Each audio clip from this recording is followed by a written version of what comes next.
like to do what makes you happy. I want to welcome you to SKI with Frankie Z, the video podcast and shoot. If you like the outdoors, if you like to ski, if you like to hike, like to bike, if you play golf, then this is the show for you. I'm getting dings. I got messages. People sending me questions about the show. Okay.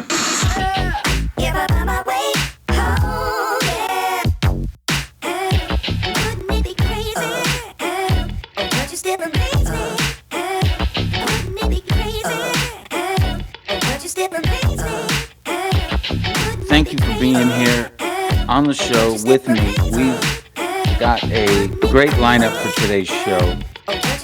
First off, we're going to have some ski news to talk about. And some of it is doing what makes you happy, and some of it's actual ski news. So we'll get to that. Number 2, flying. The ABCs of getting somewhere for spring break. 3, have you been working on your book? If you're not sure what I'm talking about, reference back. Well, okay. Kevin Hart talked about how he writes a new chapter in his book like every day. And, you know, I get that, like whole mentality. And that's truly what he's referring to. I maybe he is physically sitting down and writing chapters in a book. I don't know. He wasn't referencing that. But what he was talking about was having this philosophical approach to his day, saying, like, what kind of book am I writing? Is it a happy book, a sad book? So we're going to talk about that. And then we have the music list. Oh, my God. The music list is crazy. Like, part of this, it's so funny because people send me messages and they're like, I would have never listened to this song or that song or whatever it is that we've listened to. I hate to give it away because that they'll feel like I'm pointing them out because they'll know who I'm talking about. But okay, I'll give you an example. So there was a song by Pantera called Walk. And they were like, I would have never, ever listened to that song. That's crazy. And so I put that thing on and now I listen to it when I'm on the treadmill sometimes. And it just cracks me up to think that that's actually a thing that you would say, oh, I'd never listen to that, and just shut your ears to certain things. But I also get the prejudice because you kind of fall in certain lanes and say, here's the style of music I like. It's country, it's rock, it's rap, it's hip hop. I like oldies. I get it. I hit them all. Slow dance music. We hit soundtrack music. We go on and on. In fact, today we have a song that's been in like 3 or 4 movies. One was The Terminator. Guess who that was with? Guess who was in that movie? Tick, tock, tick. Arnold Schwarzenegger. Very good. Thank you. That's excellent. Everybody's a little slow on the gun there. I just did a little afraid you guys weren't getting it. Maybe I posed too difficult of a question. Terminator 1. Who was in that one? That would have been better to start with. But anyway, that song's in Terminator 2 and a couple other movies. So wait till we get to the song list. Moving into the show. Before we get started, if you're getting any value from the show, would you please subscribe? Hit the button, the subscribe button, and then hit the bell to get notifications. It helps us produce better quality content for our show and the channel. And that's thank you from us here at Frankie Z. I Ski with Frankie Z. We also just want to mention real quick that we're on YouTube podcast, video podcast, Spotify, Google Podcast, Anchor, Stitcher, Apple. Oh, thanks for Apple for putting us on the shoe. Radio Public, Overcast, Pocket Cast, Castbox, and Breaker.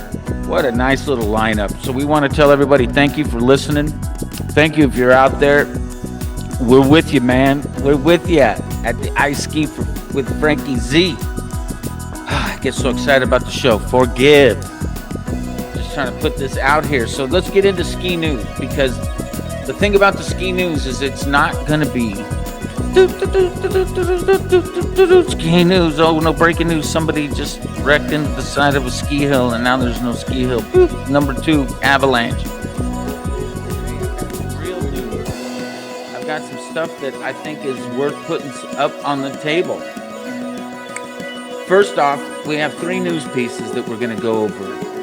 One, we're going to talk about the miserable guys that cut in line on the lifts, especially like making first tracks. Like you just can't believe it takes place. Flying for spring break, we're going to talk about how that goes during the pandemic. Chelsea Handler takes her top off and skis. That's news to me. I'm going to tell you right now. I'm going to talk about that. So the other one is that there was a 747 that was for sale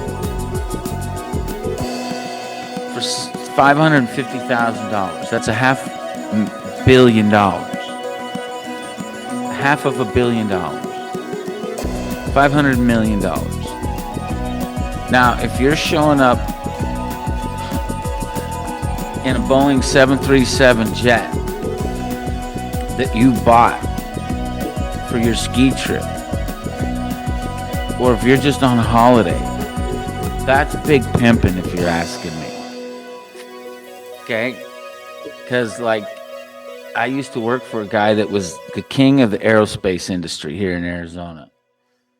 His name was Roy Boy Davis. And Roy Boy, he was a 3M rep, and he had aerospace contracts. He had military contracts, military spec contracts, all this kind of thing. And I went to work for him for a little while, and I handled some of the less sophisticated non-military accounts like Bose. We had Rockford Fosgate, Orion, that was in the sound and speaker manufacturing segment. We had a couple other vendors that we worked with. Ping was another one that was a fun one to work with. A lot of the employees came off the LPGA tour, retired, and then went to work for Ping in their office in different capacities. So it was a real treat going down there to work, to do business with them. And then I saw this about buying a 737 jet. It's a Southwest 737. If you could buy that jet, if this was something that was in your wheelhouse, I say get it. And then throw a party. Like, that thing holds 120 people with all the seats in it. So you figure you'd take out at least half the seats. You'd say, no, you don't want 50 fools in there. You want like 30 fools. That's probably perfect. Maybe 35 or 40. Okay, so let's say 40. 40 is the number. 40 is the number. 40. And so you have this jet customized, speakers, TVs, dancer pole, bar. I mean, we can go on and on and on and on. You know, some art, podcast room, like a place where you could roll dice or have card games. Like, it could just go on and on. Like, think of putting a pinball game or something in there. You know, no. You got to realize it's still an airplane, and there's things like turbulence and whatnot. You can't be all just dancing and acting fools. Those are 747s that you buy. That's the kind of, you're driving around a 747, like the El Presidente. Man, that is the best. That's the, I don't even know what that'd be like. But anyway, so that's the deal. We also had some news that we were going to go back over, like, what's it like flying in the COVID right now? All right, it's real simple. They have a filtration system that's just bar none better than anything that's in your house or your car, for that matter, or anywhere you work. So when you fly in an airplane, that air that you keep hearing about that's recycled, that's cleaned, filtered, and then put back out after a filtration process, I feel pretty confident about that. So when they were talking about the middle seat or not, I thought that was stupid anyway. Just wear your mask on the plane so everybody feels comfortable about it. And then if you're not flying, drive, like it's just that simple. So, but when you are flying, that's what we're talking about here. Wear your mask. Don't be difficult. If you don't want to wear your mask, don't get on the plane. Just stay on the ground and complain to your friends or whatever you do about that. Anyway, so that's what's the deal with flying in the pandemic. Now the big news story. And this one, it was this miserable cutting in line. Okay, let's just get to this tweet. Here's how the tweet read. It says, "Dear guy who cut in line on the first powder day in months." And they have it all in black and white except this guy, and they have him in color. And, like it just then has all these different replies. It's amazing somebody didn't snot on this guy, beautifully written, all this shit. Okay, hold on a second here. There's a picture I'm looking at that has, if you can see this here, here's the jack right here. He's in the upper hand corner, and he's in a crowd of about like 50 to 100 people. And what do they say about there's one in every crowd? So don't get surprised or upset. In fact, there's 99 other people standing with you that are thinking the same thing. What a knucklehead. And when people do that, it's a different thing.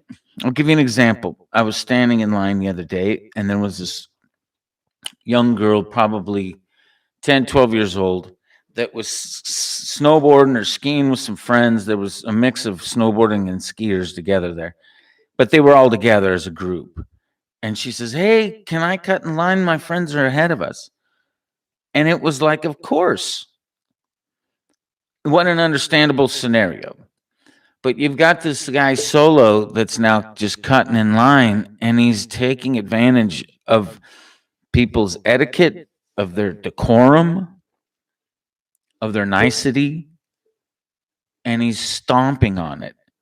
And that's what's disgusting about it. The 10 or 12-year-old has almost a self-panic that says, "Hey, I can't get separated from my friends. You know how many times I heard my mom tell me to stay with your group? Like, there's no way I'm separating." This 10-year-old couldn't separate. She doesn't know anything else. Now, you, the adult, have to understand that there's one in every crowd. And what am I talking about? I think you know the cliche. So we'll let this Jack, who also made news, he could have made news at any ski resort on any day on any hill. Some people just go up there and they have no couth. So let's just try to get along and decide to be happy, because if you let something like that ruin your day, there's 9 other runs and like 4 or 5 hours ahead of you that you still have to enjoy. So don't get off on the wrong foot. Let's get on the good foot and be happy, mate. Holy cow. So I'm just warning you. Now, if you want to act like a jerk and yell at this guy and maybe get the crowd against him, I don't know. Like, if that's your thing, if you've got this political move thing that you want to do, dude, I just sit back and let, what was it that Forrest Gump said that Mama used to say was, are you stupid or something? And he said, "Stupid is as stupid does," Jenny. Well, that's how I look at this. Stupid is as stupid does. and you just have to let it go. You want to make all right, well, let's just say that you decide to take action and there's no one else that does. And he then turns on you and says, "Okay, what? You want to talk to me?" I had another news bit where some knucklehead that worked at some ski resort was getting so upset with this guy about this mask mandate that he threatened the guy. He said, "I've got a gun in my pocket here. I'll pull it out." And so, as it ended up, he didn't have a gun. Thank God. Like, that's just awful. That's terrible.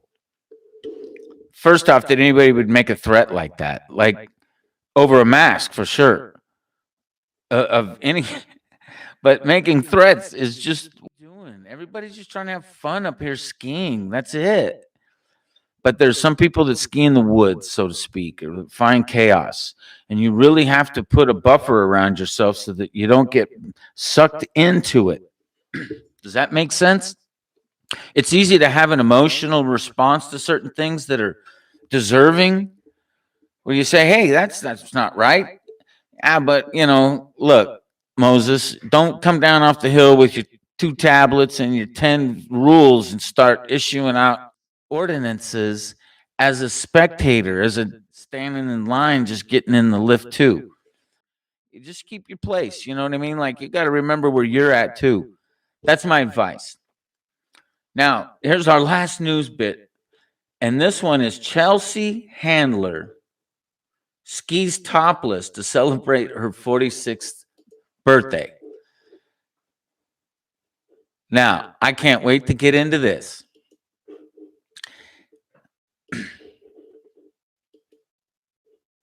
But I'll tell you why I can't wait to get into this.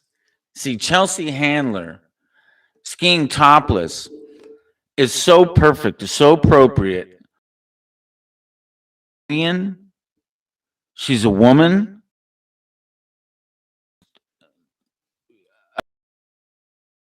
And she's she hosted her own talk. She still does. I don't know where that's all at. Okay, well, so let's talk about this. Just because you host a talk show doesn't mean that you get to ski topless. Okay, but you're a celebrity and you're a blonde chick celebrity. So yeah, you could take your top off and go skiing. What's wrong with that? Like, who's gonna care? I won't. If this was my ski resort and I got rated, hey, there's some blonde celebrity chick skiing topless. What should we do about it? I'd be like, hey, get some pics. Let's talk to this girl. Maybe she needs a job. I don't know. I sure as hell wouldn't be putting her down. I wouldn't be like, "Oh, what's wrong with you?" You know what I mean? Maybe it's First Amendment. I don't know. There's a lot of things that it could be. Now, here's the second thing about this. So she's a comedian. What does that mean? Well, maybe she's just saying, "Hey, I'm just trying to be funny." Like, isn't this funny?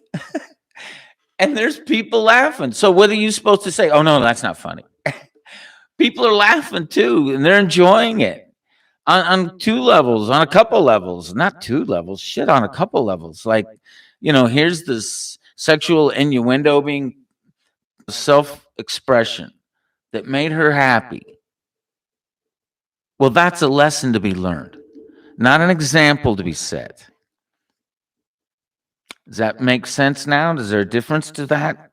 So, why I bring this up about skiing topless is some people would say that's terrible, and I don't. I think on the last one, with her being a woman, saying, "Hey, I am woman and I can do this. I can get away with this," or whatever. Like, this is what I want to do. I don't like tan lines. I don't know. She had 100 reasons. Maybe she had only one, but whatever it was, she had all these good reasons to go out and do whatever she wanted to do to celebrate her 46th birthday. And I salute her for that, because I think it's great. I absolutely think it's great. I want to bust out of ski news. And let's jump into the ABCs of flying for the holidays. So I did some searching because I got an email from Southwest about some discounted airlines flying Southwest. So I went on for March to see where it was that flying was most appropriate or not. And here's what I have come up with. You have return flight issues. So if you can fly somewhere, if it be from Phoenix to Denver, Phoenix to Montrose, Phoenix to Steamboat Springs, Phoenix to, oh, you know where I didn't check? Oh, they don't fly there. Okay. Phoenix, I was going to say Phoenix to Grand Junction, but that's American Airlines. You can check that too. But I just went with the Southwest grouping because they have similar airfares to American. So anyway, back to the issue at hand. So Phoenix to Las Vegas, Phoenix to LA,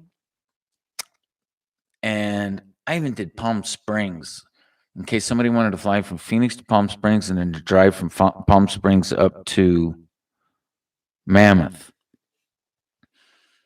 I don't know. That Palm Springs isn't that far away from Phoenix, but that's your prerogative. Some people just like to get on that jet airliner, and that's cool. I love to fly. I absolutely love to fly. In fact, I like an hour, 2-hour flight, 3 hours pushing it for me. 4 hours is like, oh, brother, okay, more than 4. I'm just like, where the hell did we go? Europe? Anyway, okay. So here's what I came up with. If you want to go somewhere and ski, my first recommendation is if you're in Phoenix or if you're in Northern Arizona or even if you're in Tucson, I would drive to wherever you're going. I think that the roads are going to be good. I think the snow's going to pop in and dump before we get spring break going. So the snow is going to just actually be beautiful. And I think the weather is going to be on our side too. Yeah, I know it. I know. Oh, I know. I can't wait. Like spring break is the best. So if you decide you want to stay in state, Snowball has like $29, $39, and $49 tickets that they have on their website. So go check that out. But if you want to fly somewhere, I recommend first Las Vegas. Las Vegas has cheap in and cheap out. What I mean by that is it departs Phoenix at about $49, and you can return for $49 at some rate in some places, but somewhere between 70 and about 100 and let's say 110. If you fly back on a Sunday, it's going to be expensive, but don't fly back on Sundays, okay? So the max is 107 actually to fly back on the 18th. I don't need to go into specifics. Just trust me when I say this. Now you say, well, what am I going to do? Fly into Las Vegas and then what? Two choices. There's a family-friendly Bryan Head 3 hours to the northwest up I-15. Or you can go to like this cool kind of ski hills called Lee Canyon, 45 minutes northwest of Las Vegas. And it's such a cool little resort, like, especially if you snowboard. That place is popping. So if you say, well, I don't want to do that. Okay, my next recommendation is that you either drive to Purgatory or fly into Montrose, which is Telluride, and go ski Telluride. Now, Telluride is a little more pricey than it is to go to Purgatory. Purgatory is a hell of a bargain, and I think that's worth considering. Lastly, would be flying into Salt Lake City. Now you say, well, what about Denver? Denver's just really expensive to fly back out of.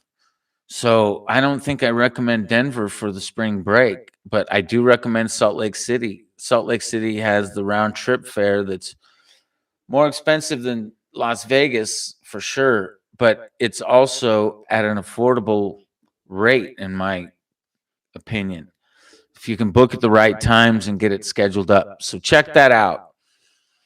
Now, what about flying with your skis and that kind of thing? They have to be bagged.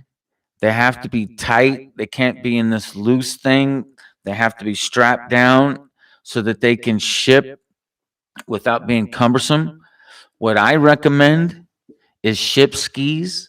I did a podcast specifically on them. It was like, I don't know, number 4 or 5, 6, something like that. But anyway, check out the Ship Skis podcast. Those guys do such a great job. If you have a box of way to bundle up your skis, these guys will come pick them up. They'll drop them off at the resort, wherever you're going, and they'll be there waiting for you. They've got just this great service. So you check into that. Now, again, if you don't want to do that and you want to lug these around, what I say is be careful when you're flying into Montrose, because a lot of times they'll connect in Denver. It's not a straight flight on Southwest. And now you've got skis that have to go from one plane in Denver to another plane in Denver and then get to Montrose or Steamboat. I don't like that kind of odds. I'm hoping those guys don't throw my skis on the wrong plane. If you guys listened to my very first podcast, we talked about how they lost homeboy that I was flying with's bag. Skis made it, everything else, but his bag didn't. And that would be the one thing you would think would have made it. But it was some circumstances that didn't allow that to happen because he checked it late. Anyway, and then we connected in Denver, and then in Denver, it didn't make the next flight. So it was late getting into Phoenix, and it was just this crazy kind of upside down thing. But all I'm telling you is that be careful when you start flying around. If you've got the ability to drive a front-wheel drive or an all-wheel drive or a 4x4, then go hook it up. But if you got a rear-wheel drive car, I don't know if I recommend driving, especially after the roads have had some snow on them, because that's dangerous. Just saying. So, number 3, your book, talking about regret. So I had somebody say to me, well, how do I deal with this? Like, the question was something like, how do I overcome regret? Or how do I beat regret? And I thought that the best thing that I could offer you is there's a book called On the Shortness of Life by a guy named Seneca. And if you don't know what it is, go check it out. It's how do I want to say it? Seneca is a stoic, and he has a certain way of thinking, and he has a quote here. Let me see. This is the quote I think that sums him up. He says, "It's not that we have a short time to live, but that we waste a lot of it."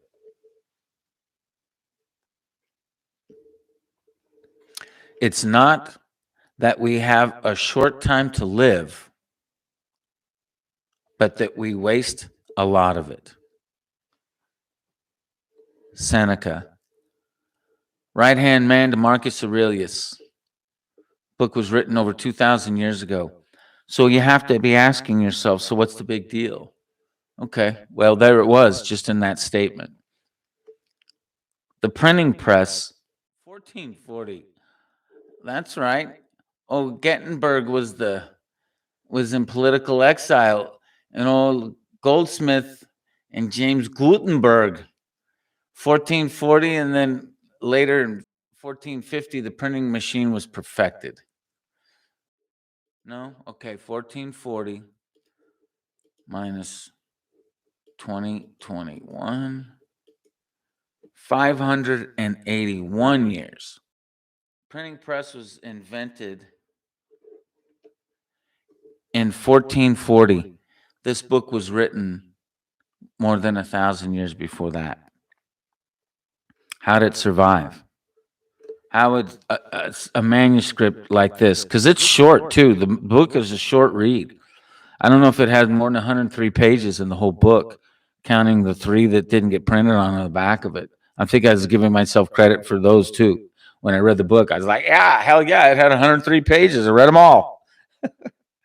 But anyway, so Seneca on the shortness of life, because there's people that go through life, they have this routine, and everywhere they are in that routine, they grind. They'll go to the store and complain about the coffee not being hot enough, or the wait that they have in line, and they're always pissed off about having to go here or do this. So it's a decision, because I also know people that are happy to go anywhere. Yeah, let's go, let's do it. Okay, if I have time, I'll be happy to make it, and so on and so forth. They have priorities in their decisiveness, so that you don't change your mind, that you stay on track and you do it this way, and you don't have to think about it, and everything falls into this routine. So watch what you're writing in your book. I was just giving you a little hand here so that you could look at this and say, okay, Seneca could probably help me with this. And I would say, yes. What are you doing to be happy? What chapters are you writing in your book to be happy? That's truly the question that you need to be asking. What do you do to be happy? I say ski, go hike, go for a walk, play golf, ride your bike, get outdoors, go have dinner with your favorite person or peeps. Hook it up though. Like take some, invest some time in the people that you care about. That's, I think, what I'm trying to say here.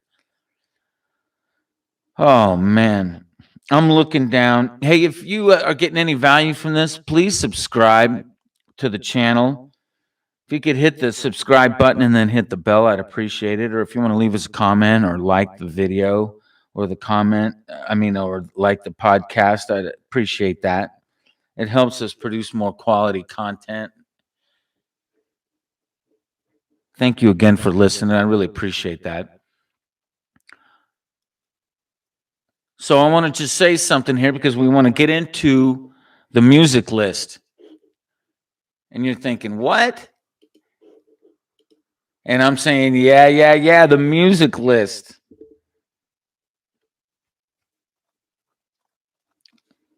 Before we hit the music list, we have a couple of upcoming shows I wanted to mention. A follow-up to the Kings and Queens of Corbett in Jackson Hole, Wyoming. We're going to do a little follow-up on that. The results are in. The video's in. The footage is in. We're going to give the 1, 2, 3. We also have a show that we're going to talk about Michaela Schifrin and what a great job she's done. She's a great person for the brand of Michaela Schifrin. She's a great person for the brand of Longines and for Land Rover. She's got a couple of sponsors that are worth mentioning. I think she's got Atomic as her skis. But she's doing a great job. We're going to have a show about her. And then we have a show where we're going to define what's Gen X, what's Gen Z, what's Gen Y, who are the baby boomers. And we're going to get into that. Who are you? Where do you stand with all this? Yeah, we're going to hit that up. Future shows coming up. And then also hotels on Route 66. Can't wait to do that one. That's going to be great. There's a lot of cool stuff running down that road, trying to loosen our load. Got a world of women on my mind. 4, they want to stone me. 2, they want to own me. 3, that she's a friend of mine. Whoops. Take it easy. Take it easy. Oh, no, will drive you crazy. So if you're in Winslow, Arizona, go stop by that corner. They've got a great tribute there. You can stop right off of Route 66, pop right into town, into Winslow, take some pics, do a little TikTok video, do a little dance right there on Route 66, and do a little tribute to the Eagles. Yeah, they did a great job with that. Good job, Winslow, Arizona. Just hanging out on the corner. Winslow, Arizona. I love that place. I love that place.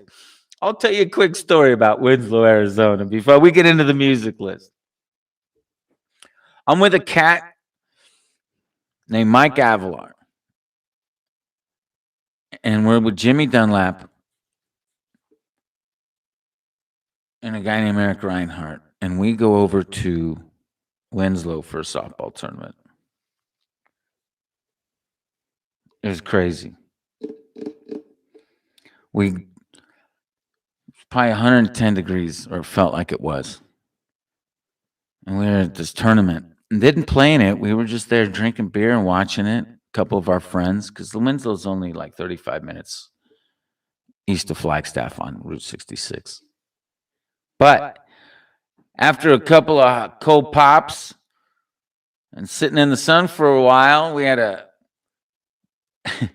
my Uncle Vinny let me use his Suzuki Samurai, and you could take the tops off of these Suzuki Samurais, and we rolled that top off. So here we were driving down the road, and I don't know if it went over 55 miles an hour, but we were rolling down the road about 50, 55 miles an hour with that top off, and we had the sun on us for a couple hours, and we decided to go swimming at the Winslow High School swimming pool, but it wasn't open.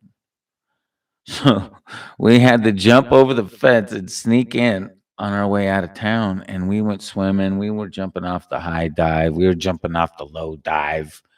It was probably what people driving through the Sahara Desert with camels would feel when they saw the water and the desert oasis that they have stumbled upon after days of being in the desert. That's what we felt like, jumping in this pool. It was so fantastic. And then we headed on the road trying to loosen our load, went back to Flagstaff, and we caught a Mike Tyson fight that night at Joe's place in downtown Flagstaff. So there's the story of Winslow, Arizona. Number 5 on the music list, AC/DC, The Girls Got Rhythm. This was a song that they had written that had different lyrics to it. But when they wrote this and brought it out in the 70s, and it was produced and released in 1979, but obviously they were working on it in 78, moving into 79 and so forth. And they had to clean up the language, and they just had to imply what the Girls Got Rhythm means. And this song is really what was that lit the fuse for then what became next is their album that launched into AC/DC. Just went crazy when Back in Black came out. But they've got put on the map with the album Highway to Hell and The Girls Got Rhythm. So it's a very suggestive song about specifically what you think. The girl's got rhythm. She's got the backseat rhythm, and you can hear him in the backgrounds when he's singing that. The lead singer, Bon Scott, he's got that really high voice. So this is, I don't know. It was such a great album.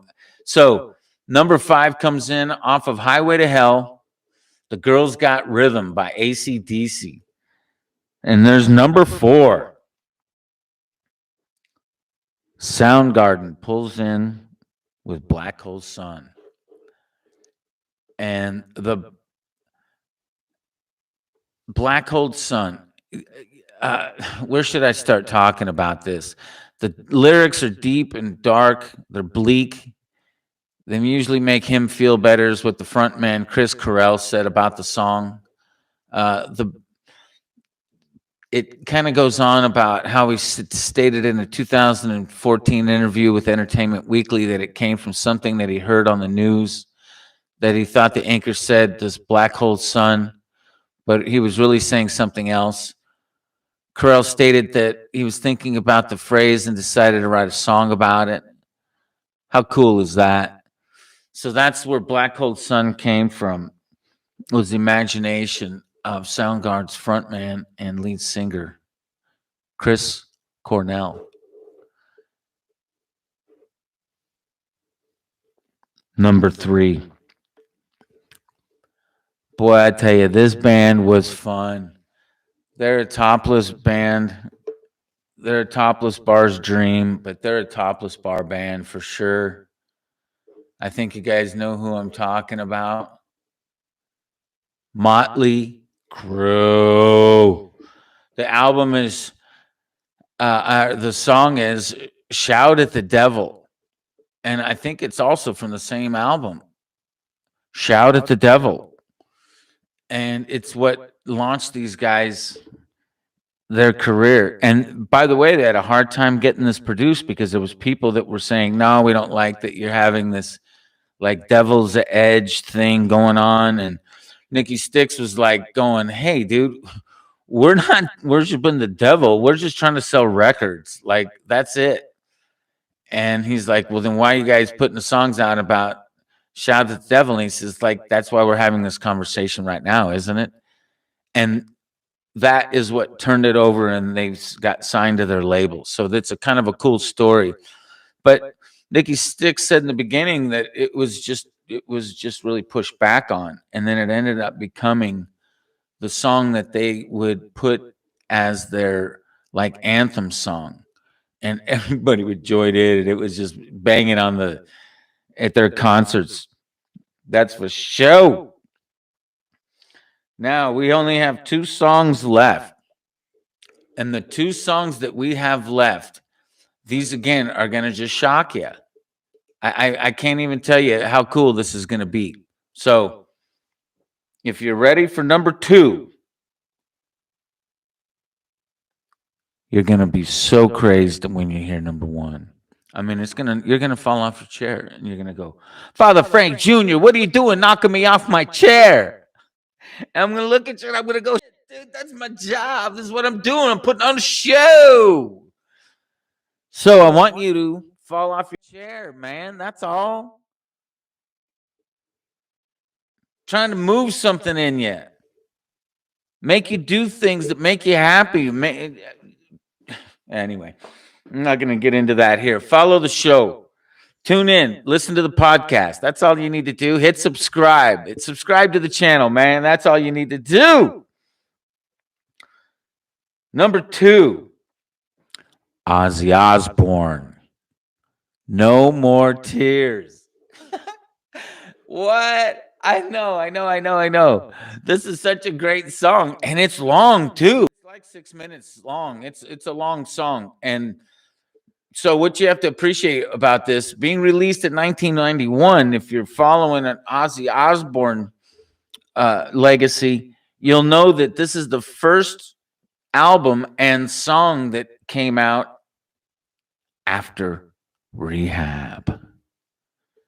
Yeah, after the madman got sober, Homeboy hooked it up and came out with this No More Tears. It says it was the first album recorded while he was sober. So what they probably did was, this is just, I don't know, just me saying, but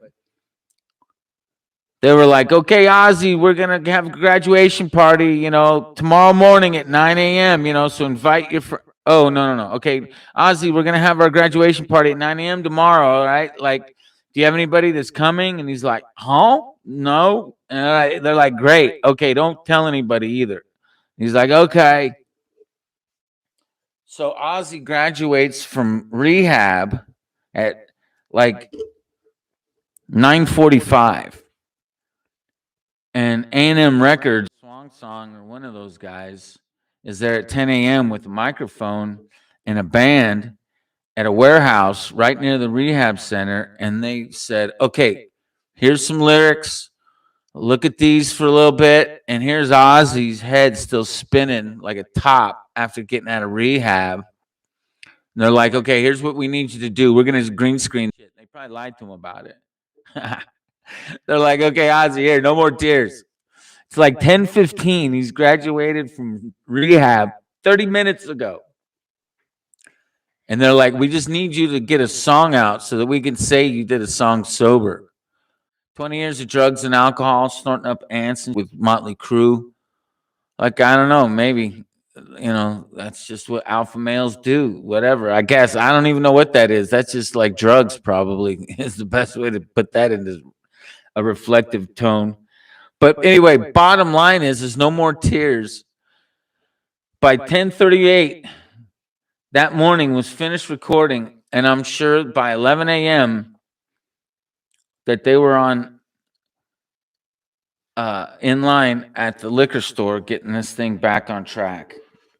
I don't know. Maybe he stayed sober. Maybe he didn't. I don't know. I'm just having fun with old Ozman and the Black Sabbath's old lead singer. You know what I mean? Like, he's a public figure. That's all. Just giving him a little jap slap about how that goes with the no more tears and the sober thing. Like, you should have been making all kinds of tunes, man. Couple albums. Ozzy. Number one song. It's called Angry Again by Megadeth. I just heard like 14,000 people fall off their chairs that were listening to this. Like, okay, why is that song? First off, if you think of this song and you don't know what it is, just search it, look it up, and just give it a little sample, because you'll start recognizing it. If you remember in the beginning of the show, I talked about how it's in the Terminator 2 movie, for example, and it's in a couple of different movies as well. Countdown to Extinction, Should I Stay or Should I Go by The Clash is what actually inspired this song. The Angry Again hit number one. It was also in Last Action Hero, The Predator, The Hunt for Red October. This song has just been all over. And so when you put this on, it's both like a treadmill song, a ski song, party song, fun song. It's a perfect like video game song. Check it out. So I want to just remind everybody that if you've listened to this far to the end of the podcast, I just want to tell you thank you. It's important to me that you're part of the show. So I just want to say thank you. Thank you for listening, and thank you for being a part of this. Hope you enjoyed the music list. Hope you enjoyed our recommendations, and I hope you continue to listen. That's what we have for today, and we're out. We're out. Thanks, everybody. We'll see you again. And we will see you again.